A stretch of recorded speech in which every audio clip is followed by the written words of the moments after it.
All right, this is a review of Chapter 8, Introduction to Criminology, Social Structure Theories of Crime, Early Development and Strain Models of Crime. Yay!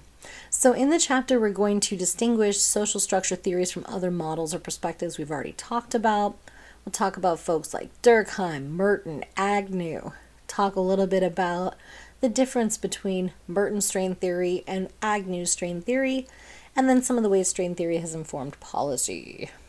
All right, so first starting off with these old dudes, early theories of social structure, early to late 1800s. You had theorists, mostly French theorists, as you can see here, that were all doing work inspired by the social dynamics that resulted from the Industrial Revolution. The dude that looks like a ghost over here on the left, that's Auguste Comte. He's kind of like the father of sociology. I don't know why everyone's always got to be the father or something, but he is the dude that came up with the term sociology, so he has that. Basically, all of these people were looking at how society was rapidly changing right in front of their eyes, and they're trying to explain it. Right? So in a short period of time with the Industrial Revolution, you had 80% of people living in rural areas and about 20% of people living in cities switch from, 20% of people living in rural areas and 80% of people living in cities. And as that happened and those huge shifts took place, this caused new social problems, such as, just problems in the city like dealing with excess population and waste, and also just things like what do we do with all the kids running around, and some higher rates of crime that people experienced. So Comte was, again, the dude coming up with sociology, but he was really looking also at other macro factors like social institutions and some of the economic factors connected to that as well. When looking at other French theorists here, got André Michel Guéry and Adolphe Quillete. I'm not French, I can't say them right, but you get the idea. Basically, Guéry was looking at modern national crime statistics. He was kind of like the first guy to come up with that. And he was looking at property crimes that were higher in wealthy areas, but violent crimes that were higher in poor areas. And so he basically concluded that it was opportunity, in the sense that in rich areas, there's just more to steal, but and then that's what, obviously primarily drives property crimes. And then Quetelet, whatever, I can't say his name right, but anyway, he talked about, or he was looking at French statistics in the mid-1800s, and he found that certain types of individuals were more likely to commit crime. In his viewpoint, it was young men that were poor or uneducated or unemployed, were more likely to commit crimes than their counterparts, and that greater inequality or gaps between the wealth and poverty in the same places tended to excite temptations and passions, as he called it, or as we would now call it, relative deprivation. Okay, moving on to Durkheim. Durkheim is a really interesting one and someone we talk about a lot in sociology. My theory class, we talk about him for like 2 weeks, so I'll try to keep it short. Basically, this guy wanted to show that anything could be studied sociologically, even something as personal as suicide, right? So he really studied the development of society and tried to understand the economic and the labor distributions of society and how they kind of evolved over time. So he talked about, the differences between primitive societies and more developed societies. So really briefly, the book Suicide really looks at the idea that he took the propositions of the time period and in a deductive approach, questioned whether or not the assumptions about suicide were true. And some of the assumptions at the time were based on racism and sexism, such as that women were just more insane, so they would commit more suicide, or that, Jewish people would commit more suicide, or things like that. And he found that those things weren't true. So then he had to go back past the stereotypes and develop a new way to look at it in an inductive approach, where he flipped it around and said, okay, well, what does the research show me? And he compiled all this information on suicide and found that there were certain times a year when people were more likely to commit suicide. He found that, men were more likely than women to commit suicide, that people with lower social attachments were more likely to commit suicide. And that's kind of what leads to this concept of ennui, right? Or normlessness, a kind of a disconnection with society, as we'll talk about in a moment. So anyway, he was basically just trying to show you could literally study something as personal as suicide, as the decision to live or not, and still find a way to study it in a sociological way. Okay, moving back to his development of societies, he talked about, mechanical societies or primitive societies where everybody basically has the same kind of roles, right? So, for instance, what creates the solidarity in society is having the same daily routines, having the same interactions with each other, which creates a strong uniformity of values, which Durkheim calls a collective conscience. So this is the degree to which individuals of a society think alike. So in mechanical societies, individuals tend to have similar norms and values, more or less the same jobs, and strong solidarity. So the law functions to enforce conformity within the group. But society is much more complicated than it used to be when everyone, was just planting and harvesting sweet potatoes all day, right? So organic societies is when distribution of labor becomes much more highly specified. So there's still a form of solidarities that forms, but it's called organic solidarity because people still depend on other groups in society. So basically, I don't know a nicer way to say it than, I need somebody to be a mechanic. I need somebody to be a veterinarian. I need someone to be a grocer. I need someone to be a farm worker. Because if those people don't have those specialized jobs, then I can't live my life, right? They need someone to teach people crap about sociology, so here I am, right? Then we have a very specialized development or specialized labor distribution at this point. So we really rely on each other. And that's kind of where we heard a lot of that stuff during the pandemic about, essential workers or things like that. Where, this kind of notion that some of us, if they don't function or do the work, all of us in society are negatively impacted from that. So organic solidarity really just comes from the fact that we need each other. And so we might not have the exact same day-to-day life, the same religion, the same belief system in a lot of ways. But yeah, that's where that's coming from. So Durkheim thought that not only is crime normal, but it's necessary. Because crime kind of defines the moral boundaries of society. When someone breaks the rules, they cross a line, and then you know where that line is. It's kind of like, I'm a younger sibling, I have an older brother. And when he would get in trouble for stuff with my parents, I'd be like, oh, that's where the line is. Don't do that, right? So it kind of clarifies that moral boundary for others as well. And then also there's a bonding sense. The people in the community that aren't violating the law come together to kind of persecute the person that's a criminal. So there's almost like a weird solidarity in that. And Durkheim emphasized that human beings, like other animal species, live according to their spontaneous needs, and that they have no internal mechanism to tell themselves when their needs are satisfied. So if, you're selfish, you might have more kind of a desire to fulfill those needs more so than to, follow the rules and roles of society. So he also noted that in times of rapid change, society fails in regulating desires and expectations, as he was seeing in the rapid changes in his own time period. So societies in anomic states would experience increases in many social problems, particularly criminal activity. So it really didn't matter whether the rapid change was for good or bad. Either way, it's change, and that impact can be negative. Another fact that supports Durkheim's prediction is that middle and upper class individuals have higher suicide rates than those from lower classes, which is consistent that the idea is that you have more stability, even if it means always being poor, than having instability at higher levels of income. It's that weird thing they say about how some people, they win the lottery and then they get really depressed, right? Which for me, I'm looking at how many bills I have. I'm like, no, I don't think I'd be depressed. But it's this idea that even a good change can just be such an unpredictable change in one's life that it can cause a whole host of consequences.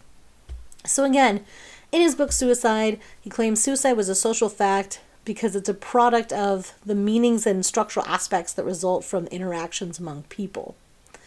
And really that, people who had more attachment to society, right? People who were married, who were younger, who practiced a religion, or more communal or interactive, had lower rates of suicide. But the more isolated a person was, the more likely they were to actually commit suicide. Okay, moving into strain theories. So the thing that unites all strain theories is the emphasis on the sense of frustration in crime causation, hence the strain. So in Merton's strain theory draws heavily on Durkheim's idea of anomie, and his structural model became one of the most popular perspectives in criminological thought in the early 1900s and remains one of the most cited theories of crime in criminological literature. So basically, he discussed this nearly universal socialization that we all have about the American dream in U.S. society. That the dream is the idea that as long as you work hard, you pay your dues, you will be successful in the end. And this near universal socialization of the American dream is, without the fact that it's just not true. Actually, George Carlin, the stand-up comedian, rest in peace, has the best stand-up bit about this that I can't include in a class because it has way too many F-bombs, but if you can stomach that, pop on over to YouTube after this and type in George Carlin American Dream into YouTube, and you'll see what I'm talking about. He basically says they call it the American Dream because you have to be asleep to believe it. Right? Meaning that the more we believe in this dream and the more that we then still can't achieve the things that we want, the more strain, the more frustration comes about because you're not able to achieve the goals that you're supposed to be able to achieve, right? So the vast majority of the poor don't have much of a chance to actually achieve any of these things.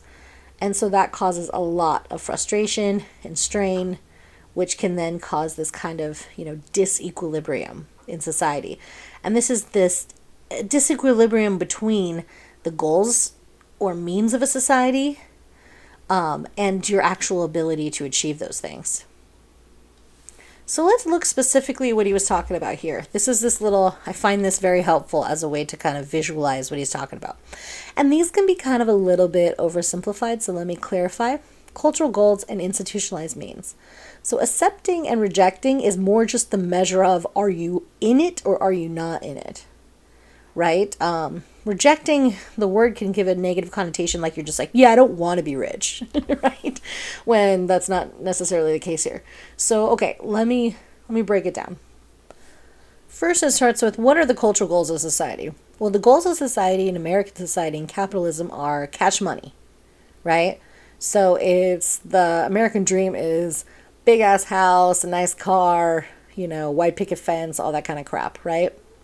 So the goals are cash money, security, financial security. The institutionalized means are what? The way you're supposed to go about that to get that in society. So for someone who accepts the cultural goals, cash money, and accepts the institutionalized means is what you're doing right now. Hint, college, right? Going to school, getting trained, going and working for a living. That's considered how you're supposed to make that cash money to get that fancy house, right? So someone who accepts the goals, accepts the means, they're conformists, right? Now, this is where it gets a little more complicated. What if you accept the institutionalized means? You go to college, you go to work, you do all that stuff, but you're still broke as hell. This is like a good example of where my parents are. Except for my dad, I guess, because he's a dreamer. He plays the lottery, like, religiously. And he has, like, every penny spent already. But anyway, the idea here is that they're not rejecting the cultural goals. Trust me, if my dad won that lottery, he would spend all that money. But it's more that he doesn't have the kind of financial resources to be in this, kind of wealthy class, right? So, like, my dad went to school, went to college, did the whole thing. He accepted the institutionalized means, but his paycheck as an elementary school teacher did not reflect that, right? So some people are ritualists because they get up and go to work every day. They know they're not going to be the millionaire. They know they're not going to have the big fancy house or the vacation home, but they go to work every day anyway, right? Another really interesting one, I think probably the most interesting one of his whole thing, is innovators. And this is something that my mentor wrote almost an entire book about, basically characterizing these Dominican drug robbers that he was interviewing as innovators, according to Merton's typology. The idea is that you accept the cultural goals, meaning you want that cash money, but you don't do it in a way that's institutionally accepted. So, for instance, the drug robbers is a good example. They were men that they didn't succeed at selling crack cocaine just because the time period they started selling it, the crack market dropped out. So they realized, hey, I can make more money if I just rob the drug dealer than if I just, pay this person back week after week and just make my little pennies on top of it. So innovation is just a way to kind of try and make the means, make the goals, but you're not doing it by going to college. Like, this is the real problem when we talk about inner city crime and the propensity towards these problems within certain communities, is the idea like what conformity options exist. Meaning, if there's no real work or career opportunities for someone in a neighborhood, but you can join a gang or you can sell drugs, and that almost becomes more logical in a rational choice situation, right? Because you're like, well, I can make minimum wage and struggle, and there's not one state in the United States that you can support a family for or have a decent 2-bedroom apartment for minimum wage full-time work. So you take that into consideration. Or for what you make in a day working your fast food job, what you make in a week doing that, you could make in one day selling drugs, or sometimes what you make in a month, you could make selling drugs in one day. It almost becomes logical, right? So when we look at these things of minimizing these issues of crime, especially drug networks within poor communities, we have to really look at what legitimate opportunities are there for making money for people instead of crime. And if you bolster those things, trust me, people prefer a job where they make good money, but they don't have to risk going to jail. Just a fun fact on that one. Okay, retreatism is typically given to those people who just kind of opt out of this whole system. This could be people who are, maybe mentally ill, or because of some sort of impairment or physical disability aren't able to engage in these kind of systems. Sometimes people say the homeless are retreatism. And again, this whole idea of rejecting is an oversimplification of the complicated circumstances that retreatists find themselves in. But I think probably the most fascinating one is rebellion. And so these are people that create their new goals and their new means. So a good example of this would be if you've ever seen any of those like tiny home shows on HGTV, where someone's like, this kitchen, I can turn all the way around in it. It's too big. Or, those people that like turn a school bus into a house, right? Those folks. If you think about it, they're creating new goals, right? Instead of the conventional cultural goals that say you need to waste 16 hours a day, 6 days a week, working your ass off until you're dead, so you can have a big ass house you never have time to spend any time in it, to buy a bunch of shit to fill every room with a bunch of needless shit that you're never going to have the time to use anyway because you're working too much. They say why, right? When you got to go to college to go into crazy debt just to get a job that barely pays you enough to of a living wage. They're saying, no, I'm going to create my own goals. So for instance, the school bus people, instead of buying a home, right, where a down payment in somewhere like Southern California, you need hundreds of thousands of dollars, they can instead, for about 20, 30 grand, buy like an old school bus, or old RV, turn it into something fancy to live in, and be able to just be done. So then all they have to pay for then is to park their car somewhere, the gas for it, the waste stuff for it, that kind of thing. And that's significantly cheaper than paying a mortgage or rent.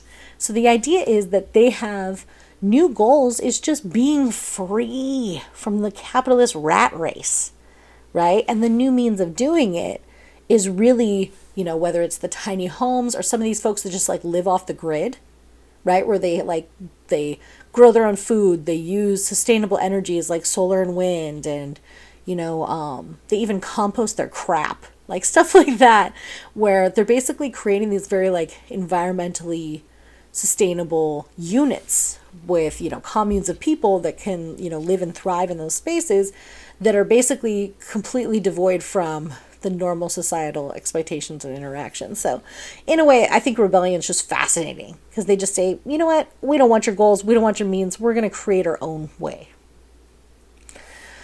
Okay, moving on to Cohen and his theory of gang formation. So his this theory of gang formation really looks at youth and males. So Cohen's theory of lower class status frustration and gang formation is an important one as well. So this basically says that young men from lower classes are at a disadvantage in competing in school because they lack the normal socialization and discipline that is instituted by more middle class or wealthier educated parents. So they come to school and they don't know how to behave within the context of what's going to be rewarded there. Right? So these youths can experience failure in school just due to lack of not living in a middle class home and having middle class values that they grew up with. So that can mean that they fail to live up to the expectations of the school. And this can be certain factors like, it affects their motivation, their responsibility. They might have issues of deferred gratification or long-term planning. They might not, have the kind of develop the expectations of how you're supposed to talk to authority or how you're supposed to deal with your property or control your emotions. So the strain that they feel in this failure in school performance and respect among their peers is often referred to as status frustration. And this can lead them to develop a system of values that's contrary to the middle class standards of values. So some have claimed that this represents a more Freudian defense mechanism known as reactive formation, which involves adopting attitudes or committing behaviors that are opposite to what's expected of them. And we'll talk about this later when we connect back to like labeling theory, this idea that someone says like you're bad, so you're like, well, I'll show you how bad I am, right? So instead of abiding to middle class norms of obedience to authority, school achievement, respect for authority, these youth can change their normative beliefs to value the opposite, meaning being malicious, like challenging the teacher, getting in trouble, being in detention, and that becomes a new value system. So Cohen claimed that while these behaviors don't appear to have much utility or value, he claimed they're quite valuable and important from the perspective of the strained youth, because these acts to gain respect from their peers, those who've also gone through this process of reactionary formation, they can't gain through school performance or adherence to middle-class normative culture. So basically, we all know this, right? You get to a certain point in your childhood, and it's not cool to be the straight A student anymore. Right? It's not cool to be the person that's like, hey, the teacher loves me, I'm the teacher's pet, right? And so that's kind of what this connects back to as well. That especially for those young men that go through this status frustration, they can then develop kind of a new value system that's very counter to the kind of dominant culture value system. So responses to structural disadvantage, he breaks this down into three different concepts: the delinquent boy, the college boy, and the corner boy. So Cohen believed that this tendency to reject middle-class values was the primary cause of gangs because a number of these lower-class individuals had experienced the same strain or status frustration, and so they formed together in a group, right? This is the delinquent boy model. And also, as we'll talk about later, not having the recognition from dominant society or the ability to kind of, go for good in a way, really makes people go for bad. Okay, college boy is responding to a disadvantaged situation by dedicating themselves to overcoming the odds and competing with middle-class school, chums, basically despite the fact that they're unlikely to be successful against folks that have more money and resources and opportunities, but they're fighting. And then the corner boy is just responding to a situation where by accepting their place in society as poor, as someone who has less opportunities, that some boys will actually try to just make the best of life at the bottom of the social order and just know this is where I'm at, this is the best I can do. So the delinquent boy, in comparison to Merton's original adaptations, is probably seen as more like rebellion, because the delinquent boy rejects the means and goals of conventional society while replacing those with new means and goals. The college boy is more likely to fit that conformity kind of notion of Merton's strain theory, because the college boy continues to believe in the conventional goals and means of middle-class society. And the corner boy would most likely fit the adaptation of ritualism, because they know they will likely never achieve the goals of society, and they essentially resign themselves to not obtaining financial success, but will hold stable blue-collar jobs or make their ends meet in other typically legal ways. So remember how I said time period affects theory development? So at the time they developed this theory, statistics showed that virtually all gang violence, and most violence for that matter, was concentrated among lower class male youth. However, with the development of self-report studies in the 60s, his theory was shown to be somewhat overstated in the sense that middle class youth were definitely committing delinquent acts. Right? And although findings are mixed, many studies have found that delinquency is actually higher before the youth drops out of school and may actually decline once they drop out and become employed. Other studies have clearly shown that lower class youth are far more likely to have problems in school, and that school achievement is often, having issues with that can be linked to criminality.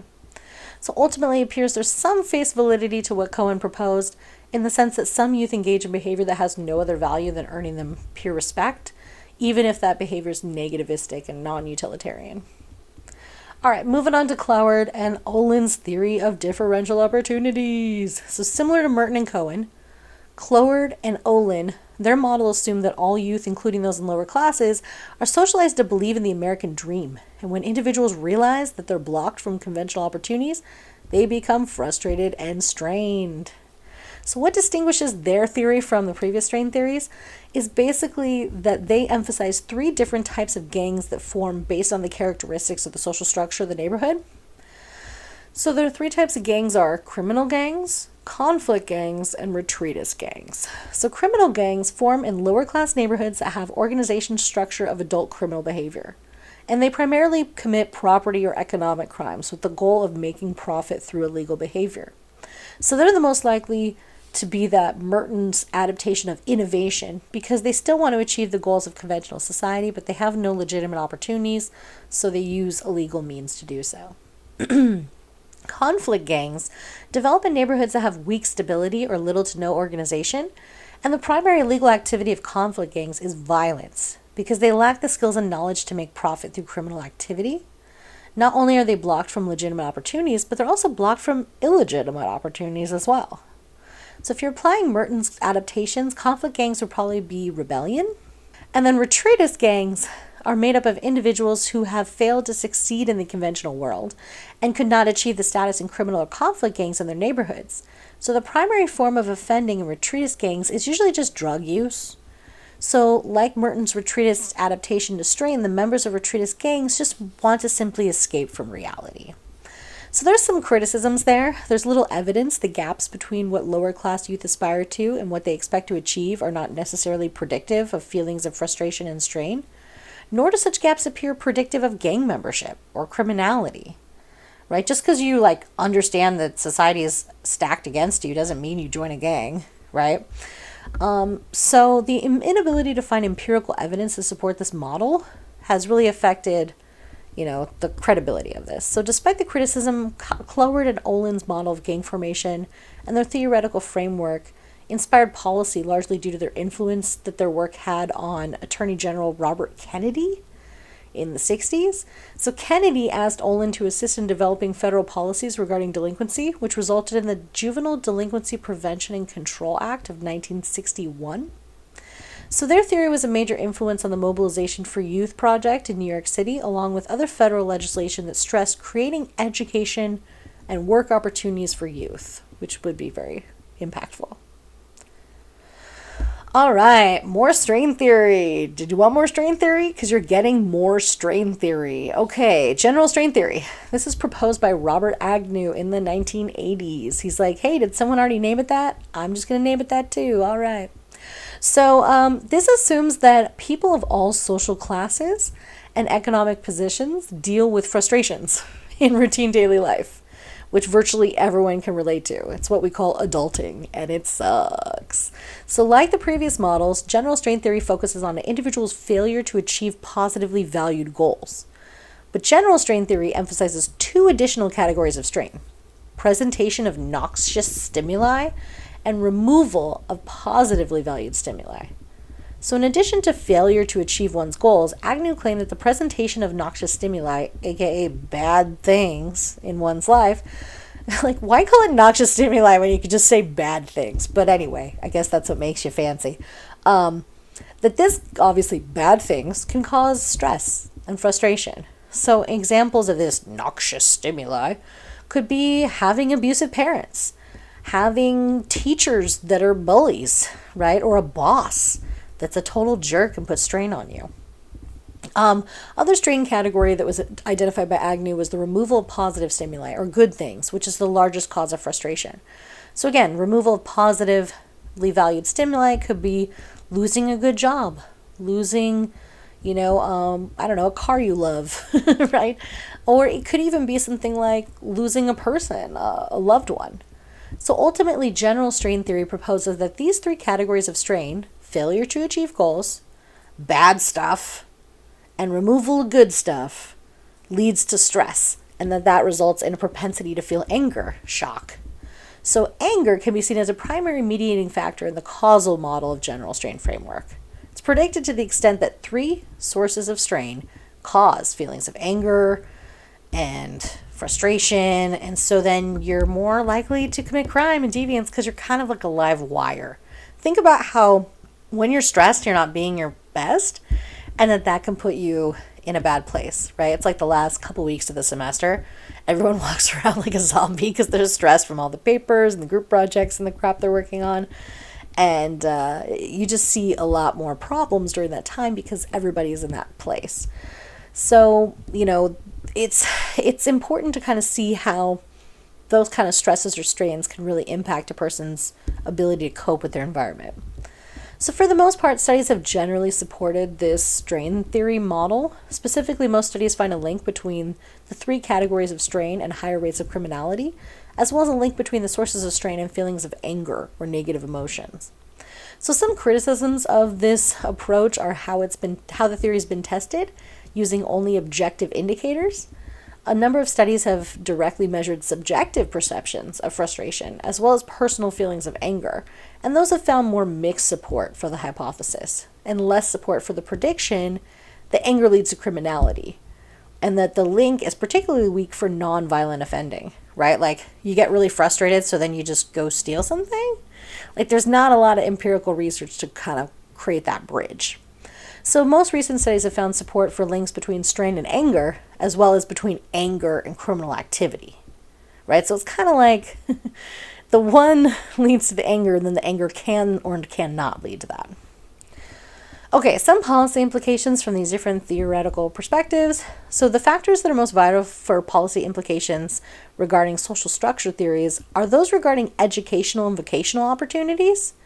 So basically, we need more programs and opportunities that develop healthy coping mechanisms for everyone to deal with stress. Empirical studies have shown that intervention programs are needed for high-risk youth that focus on training, educational opportunities, to help them, before they go down a path of criminality because of that stress and that strain. Another key recommendation from the perspective involves developing healthy coping mechanisms for everyone for strain and stress, right? Don't we all need this? It's kind of this concept that we now talk about as mindfulness is, whether you are the criminal or whether you're the judge on the panel, all of us deal with stress and strain and problems.